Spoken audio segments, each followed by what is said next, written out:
Skinner, and next is Lurie Daniels-Favors with the Center for Law and Social Justice. Thank you. And as it pertains to tough acts to follow, I am in a very challenged position.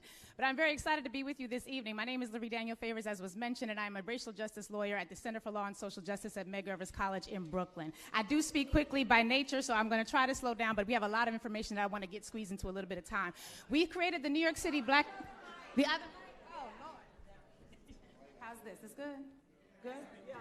All right. We created the New York City Black Leadership Advisory Coalition for Census 2020 back in 2017 because we were very clear that the institutionalization of white supremacy was going to be at the forefront of the way in which this country is going to move as it pertains to the census. When it comes to the census, one of the things that we are very clear about is, as the good book says, our people are destroyed for what? A lack of knowledge. So when we are out and engaging with people of African descent, and we do say African descent, and that's going to be very important in just a moment, because we need everyone to be clear, no matter where you're from, whether it be Alabama, New York, Jamaica, Trinidad, Dominican Republic, or Haiti, you have to check black on the census. We're going to talk about that in just a moment. But one of the things that we need our communities to understand, because we simply do not know, and the first time we show up on the census is as 3/5 of a human being back in 1790, and what we do know is that ever since that time, there has been a statistical manipulation of data racially so that the distribution of resources and political power would also support the needs of white supremacist leadership. So what we have to be clear about when we are talking to black people on the census, I'm presuming all of us know about the census, but I want to talk more about what we are doing in terms of solutions. What we have to be clear about is when we're talking about the census, we have to tie that to everyday issues that our communities are dealing with. I'm sorry? Well, brothers and sisters, can we quiet down? If we can give our panelists the undivided attention, right. They've come here a long way to share a lot of great information. You can take conversations on the side, or we can close those doors. Thank you. I appreciate that, sis. Thank you. So when I'm in a room full of black men, and we need to talk about black men because black men are the least counted of the least counted. And black children under the age of 5 are the second least counted of the least counted. But when I'm in a room full of black men and we're talking about the census, and I get pushback, I can't start with the details about why it's your civic duty. I can't talk about the details about why it's important and what the census is. I have to talk about prostate cancer.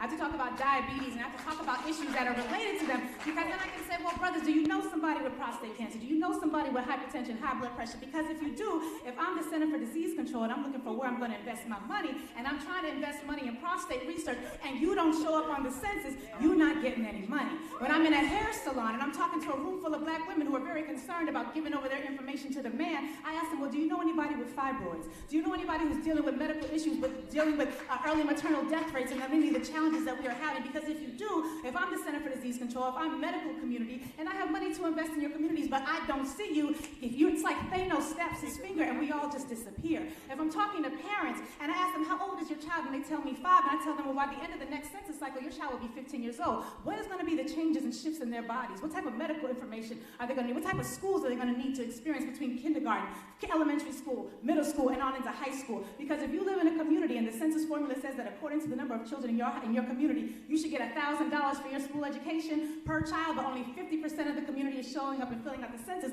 you're only going to get half of the money. Your schools are going to be funded at 50 cents on the dollar. We may not understand a lot, but we understand dollars and cents. So when it comes to recognizing how we communicate very, very germane issues, very boring issues, you hear the word census and a lot of people's eyes glaze over. We have to talk in ways and in terms that make sense for our community. How many of you have a grandmother, a grandfather, a big mama in your household whom you know and love? Well, when grandmama takes the census at 65, she's going to be dealing with the impact of that until she's 75.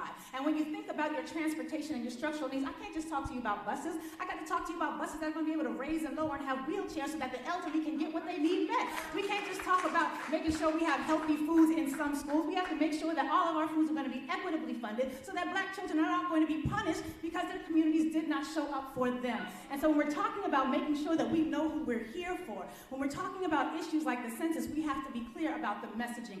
Culturally responsive messaging that is going to speak specifically to the fears that we have of the man.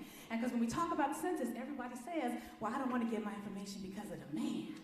And the man is going to take my information. The man's going to know what I am and what I'm doing. And I ask them, how many of you have a cell phone? How many of you go on Amazon? Because the information you give in Amazon and Jeff Bezos is way over and above the information they're going to ask you for the census. Jeff Bezos don't care about black people. Amazon don't care about black people. You know who care about black people? Black people care about black people.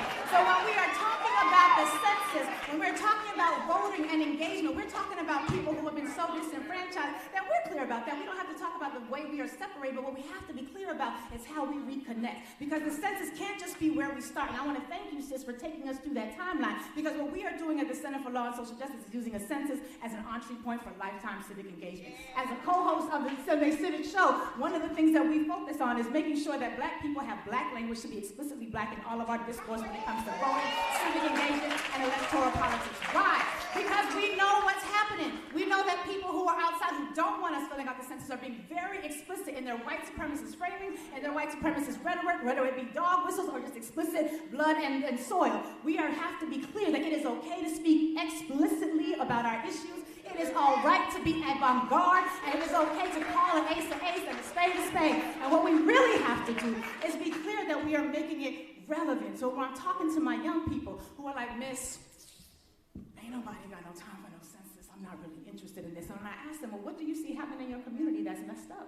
What do you see? Because they got issues. They know they can tell you exactly what is wrong and what's going on. I have to, in that moment, be able to tie it to the dollars and the cents that they are not getting. The fact that I can go down to Prospect Park, which is a very non-black area in Brooklyn, because I'm from Brooklyn. If I go down to Prospect Park, I can find a trash can on every single corner of every single intersection. But if I'm in Bed-Stuy, which is where I live, I might walk 4 or 5 blocks before I can find a trash can. So even if I want to help maintain cleanliness in my neighborhood, even if I want to make sure that my neighborhood is supported and clean, I don't have the physical infrastructure to do so because my community did not understand how those trash cans are funded. So every single issue that we have is in some way related to funding that we either do or do not get. And I love to use the example of the Avengers because, again, when Thanos snaps his finger and half the entire universe disappears, that's what happens when we don't show up on the census.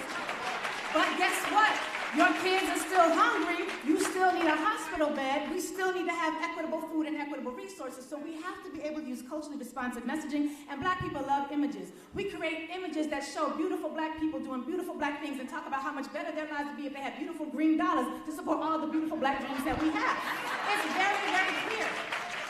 Final point, and I'm happy to sit down, but one thing we do not need to do is be confused about where we declare our identity and where we wave our flags. And this is very, very important because for the first time on the 2020 census, as many of us know, people of African descent are going to get to say not just our ethnicity, but also our race. So if I'm someone who has issue with the word black, because maybe I've got Indian in my family,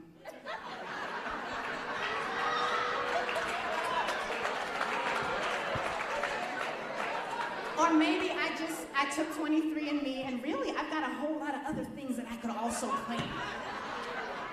That's cool, and you can have whatever flag up in your wall and put whatever bumper sticker, whatever country you wish on your car, but on the census, check black. Check black. Check black. Back. Check black.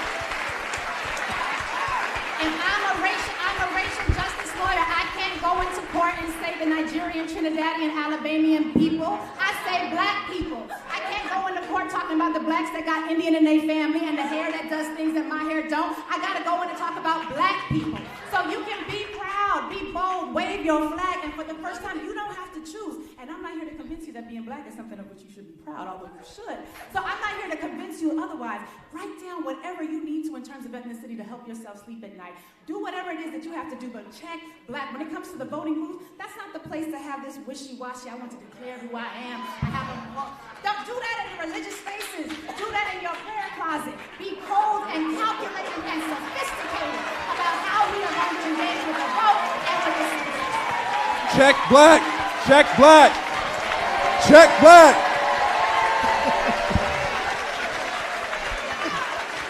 Check black.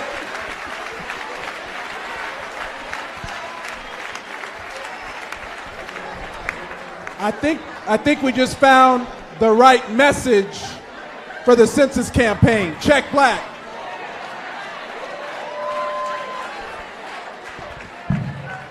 Trust black women and check black.